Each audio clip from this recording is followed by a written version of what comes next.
Despedida de España. Primero teníamos que llegar hasta Avis para devolver el auto, pero Sergio ahorró la entrada e ingresamos por la exclusiva para taxis. 2 taxis nos increparon y trabaron el paso, pero nos rescató un policía asombrado de cómo pudimos llegar hasta ese punto. Explicamos que éramos estúpidos y nos indicó cómo llegar hasta Avis. Finalmente aterrizamos en París y transfer mediante llegamos al último hotel del viaje en el barrio de Ópera, cerca de Moulin Rouge. Salimos a pasear y subimos de un salto los 197 escalones para visitar la Basílica de Sacré-Cœur.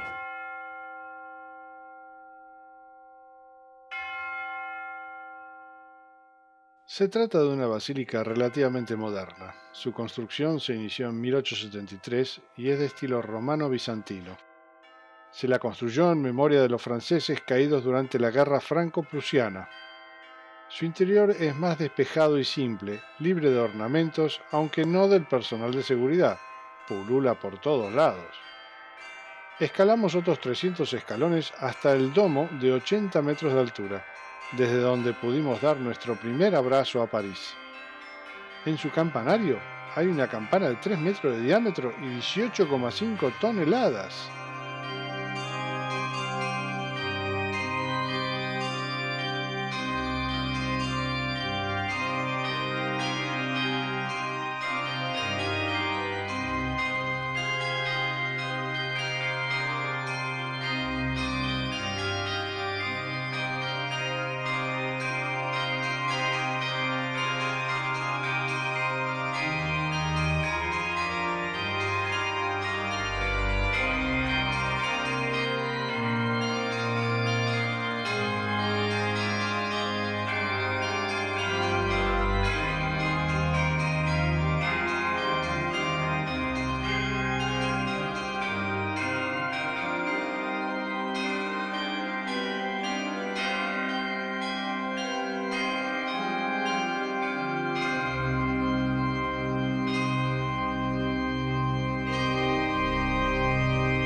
Caminamos luego por Montmartre, relevando el universo de souvenirs de las tiendas que mayormente están manejadas por islámicos.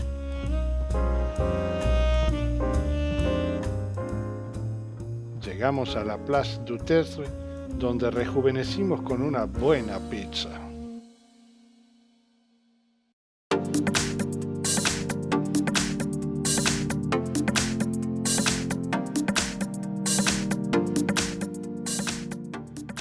Abordamos el Museo del Louvre arriados en un tour cuyo guía, aunque divertido, no usaba el freno. Trotamos por las salas más importantes haciendo olé al mar amarillo y gatillando fotos como se podía.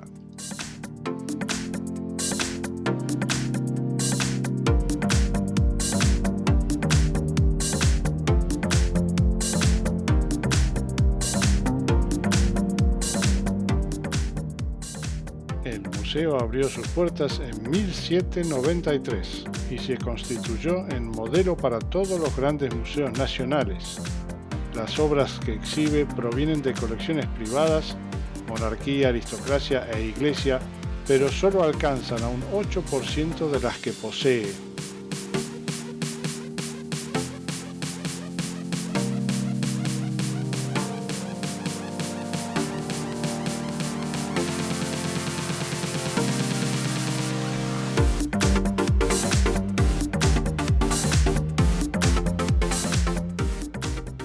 Numerosas obras de arte esperan la terminación de un nuevo depósito.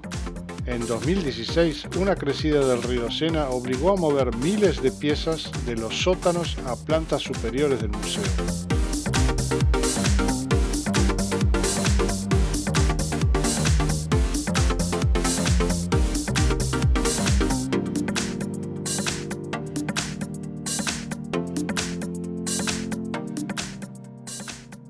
Posee algo así como una sucursal en Lens, cerca de la frontera con Bélgica, y otra en Abu Dhabi, Emiratos Árabes Unidos.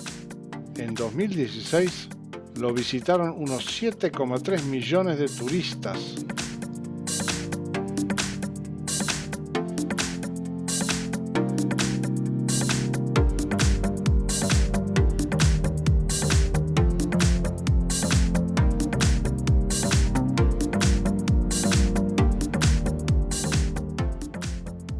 Luego de despedir al guía, continuamos solos contemplando otras salas. Consumimos 3 horas y cuarto en la recorrida rápida, pero se necesitan al menos 8 horas más para terminarlo, sin contar los descansos y comida.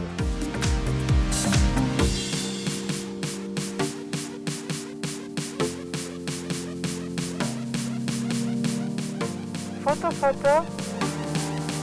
Y a eso íbamos. En el Jardín de las Tullerías encontramos un puestito salvador y abarrotado de turistas que calmó nuestro apetito. A propósito, el nombre deriva de Tuile, que significa teja. Antes de existir el palacio que lo contenía, aquí había fábricas de tejas.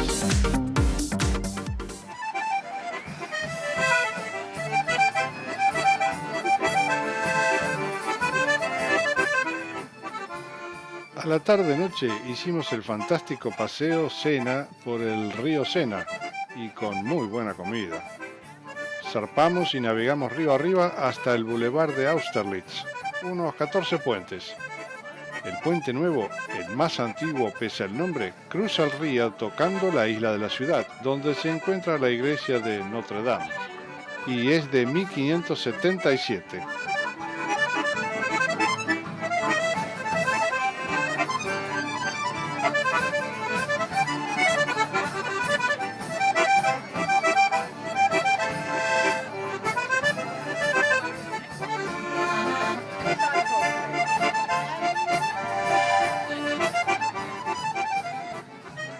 Río abajo, cruzamos 17 puentes antes de llegar al amarradero. Sin dudar, el más bonito de los puentes es el de Alejandro III.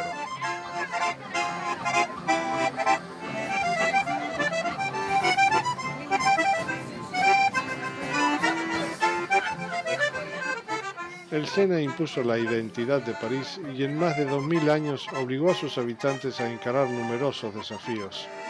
Cruzan el río 33 puentes vehiculares, 4 pasarelas y 2 viaductos. Además, el río cuenta con un servicio de lancha-bus y lo cruzan por debajo de su lecho 14 veces los subterráneos.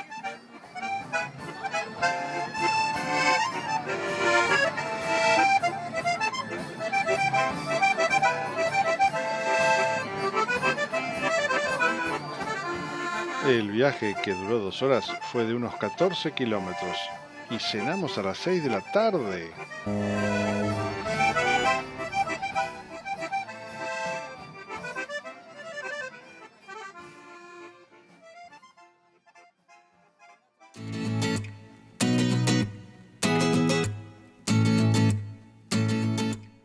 A una cuadra del hotel tomamos el metro 2. Luego combinamos con el 6 y bajamos a 2 cuadras de la torre, en los jardines de Trocadero.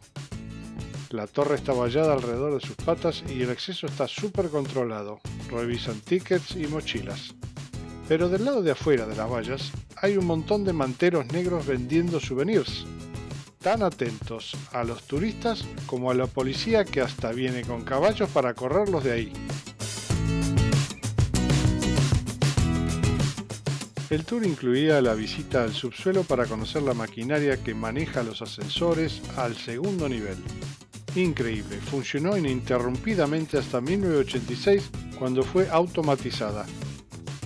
La subida fue alucinante. Nuevamente ascendíamos al pasado.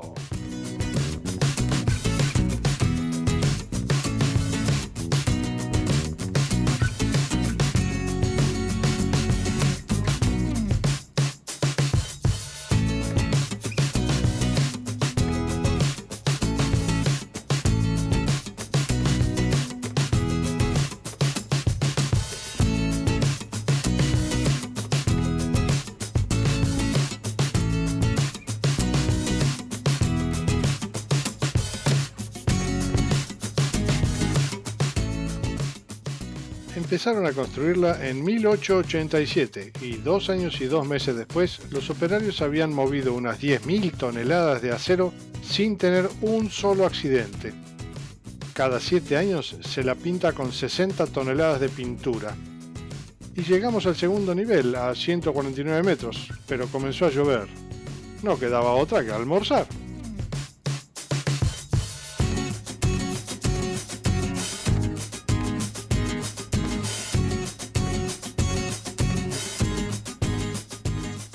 Salimos de la torre y ya no llovía.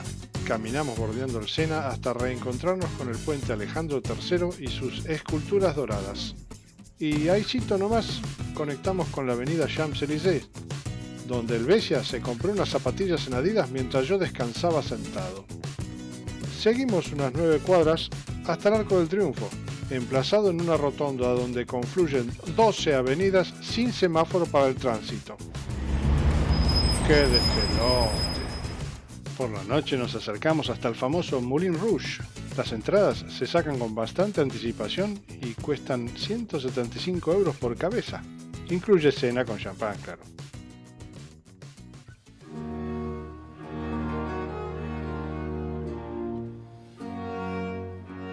Hoy madrugamos porque el tour arrancaba a las 6:40. Otra vez tuvimos suerte y compartimos el guía solamente con una pareja de New Jersey, más o menos de nuestra edad, re simpáticos, educados y muy avergonzados con Trump. En 2 horas y una parada para café llegamos al primer castillo.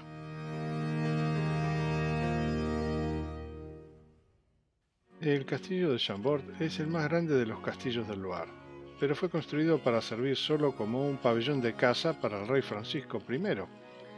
Y lo de más grande se explica por sus 440 habitaciones, 365 chimeneas y 84 escaleras, además de estar rodeado de un parque de 52 kilómetros cuadrados que equivale a un cuarto de la capital federal.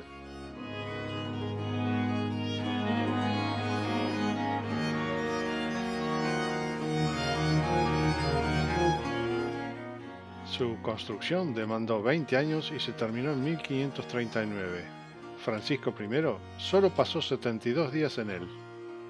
Impacta la escalera doble hélice de piedra que hay en su centro, tiene 9 metros de diámetro, como así también el volumen y altura de los espacios comunes, que probablemente eran verdaderas heladeras del invierno.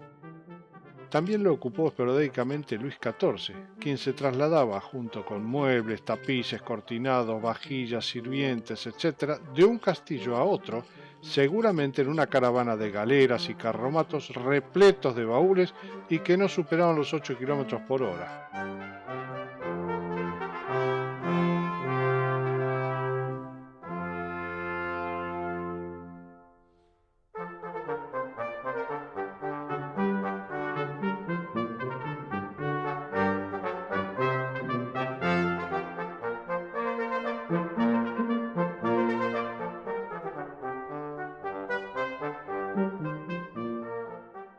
Después de atravesar unos 60 kilómetros de campiña y pueblitos, llegamos al castillo de Chenonceau. Está en manos privadas y es uno de los mejor gestionados según el guía. Es conocido también como el Castillo de las Damas, ya sea porque participaron de su construcción, residieron en él o fueron sus propietarias. Fue construido durante el siglo XVI y la fisonomía actual se debe a Catalina de Medici. Uno de los rincones más interesantes del edificio resultó la cocina, tanto por la buena ambientación como el equipamiento antiguo.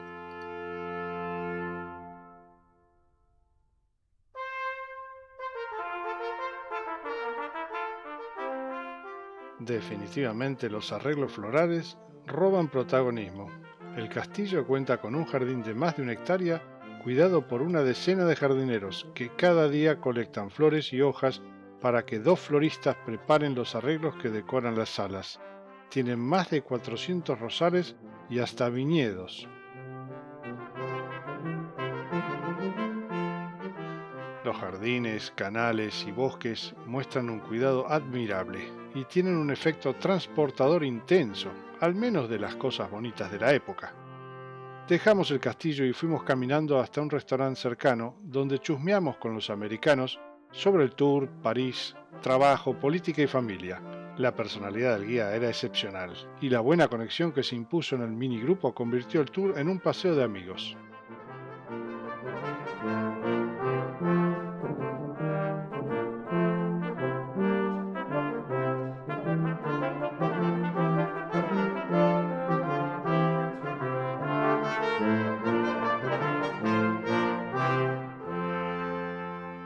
Luego de un corto trayecto, nos acercamos al castillo de Amboise.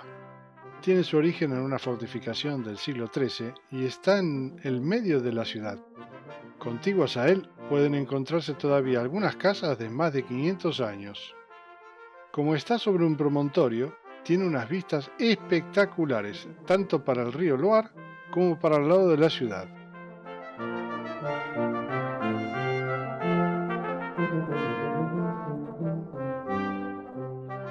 El castillo es relativamente pequeño, así como los espacios verdes, que se pueden recorrer en media hora. Sobre un punto del perímetro y desafiando el equilibrio se encuentra la capilla de San Huberto, que parece una catedral en miniatura.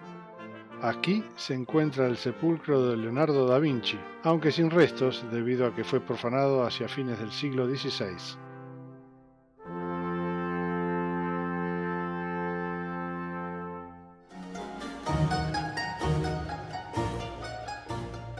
Al salir cruzamos hasta una boutique de vinos locales frente al castillo y después de un rato iniciamos el retorno a París con una tarde soberbia por la campiña. Como la degustación había sido muy exigente, no pudimos evitar algunas microsiestas. Los cuatro, ¿eh?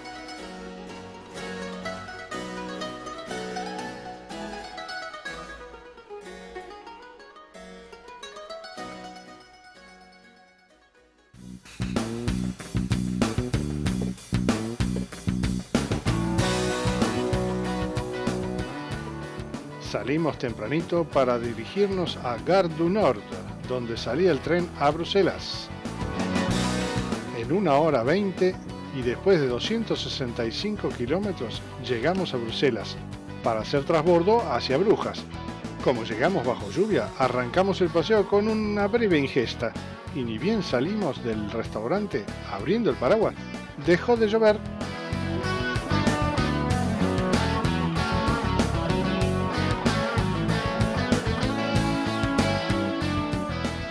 Día gris y colores de otoño, era como entrar a un cuadro antiguo.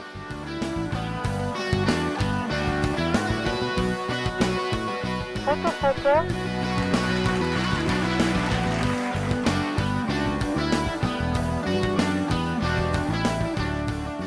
El centro histórico de Brujas es un pueblito medieval y las partes reconstruidas se hicieron con ese mismo estilo. La ciudad vive mayormente del turismo y en la parte histórica hay tantas cervecerías y chocolaterías como esquinas, todas repletas de gente.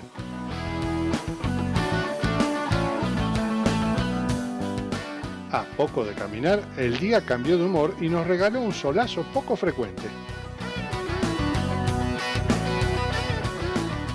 En el siglo XVI los españoles introdujeron el cacao en Bélgica y desde entonces Brujas se comprometió con la producción de chocolate. Hoy cuenta con más de 50 maestros chocolateros, lo que la convierte en el mayor laboratorio de innovación. Sus productos contienen 100% de manteca de cacao y una fineza de 20 micrones, por eso tiene ese sabor y textura. Y la fama de la cerveza belga no es menor. Hay más de 1100 cervezas originales y casi todas cuentan con un modelo de copa exclusivo. El gremio cervecero de Brujas es el más antiguo, fue fundado en 1308. Pero para volver exitosamente a París era indispensable conservar nuestra lucidez. De modo que embotellamos nuestra tentación. Dimos un rodeo de 4 kilómetros uniendo los lugares más destacados y volvimos cargados de chocolate.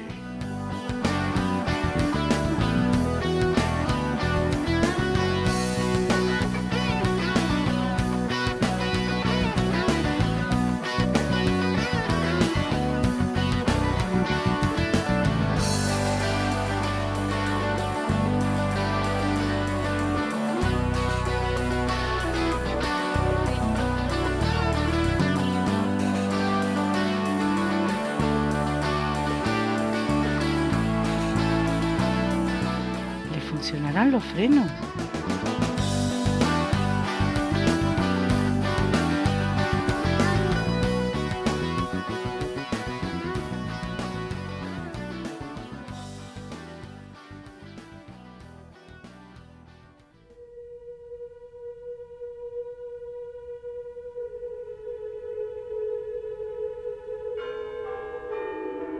Como era domingo, primero fuimos a la iglesia, a la catedral. Ya estaba gruando, nos apresuramos a entrar. Estaban celebrando misa con coro incluido, muy extraño.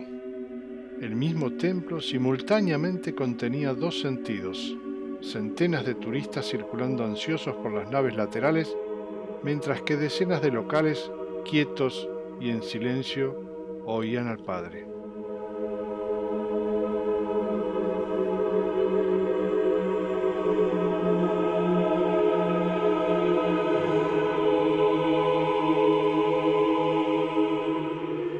Esta ubicación dentro de la isla posee un largo historial dedicado al culto. Primero los celtas, luego los romanos y finalmente los cristianos construyeron sus templos aquí. En excavaciones para hacer un parking, en la plaza de la catedral descubrieron catacumbas romanas y ruinas de la catedral merovingia del siglo VI. Esta catedral se construyó entre 1177 y 1350.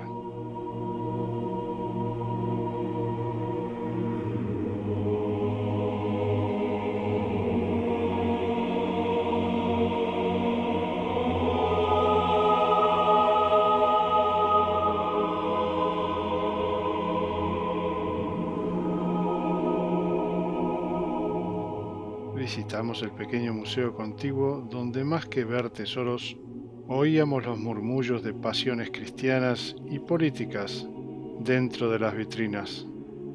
Salimos bastante turbados y como si fuera poco, la realidad nos hizo disfrazar de pitufos.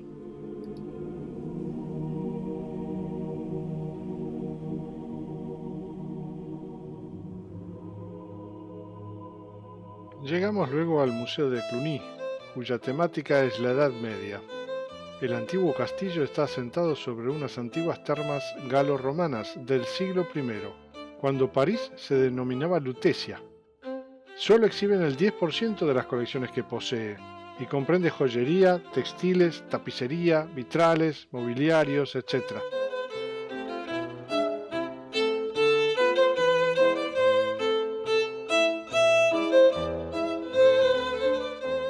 Abarca desde el siglo VII a.C. hasta el siglo XVI. Las obras provienen de una amplia área geográfica, desde el Mediterráneo, Islas Británicas y Escandinavia.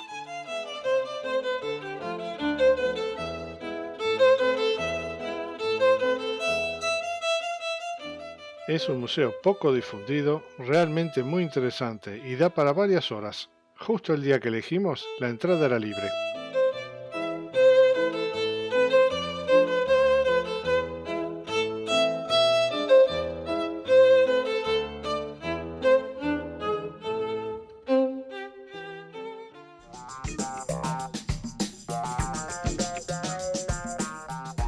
Y completamos el día con otra extravagancia.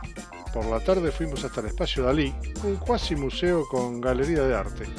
Cuenta con varias esculturas y algunos retratos. Pequeño y caro, pero además tuvimos que subir por segunda vez los 197 escalones hasta la Place du Tertre.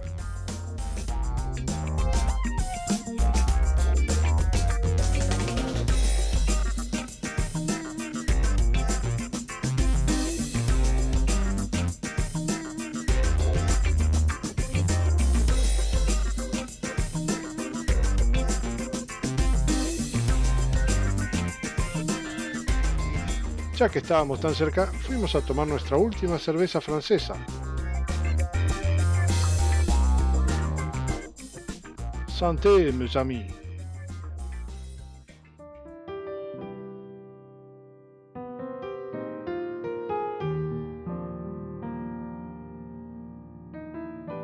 Nos tomamos el último día para cerrar la agenda y, sin plan, salimos a hacer las últimas compritas. reforzamos calorías para soportar el viaje, cambiamos a modo avión y voilà.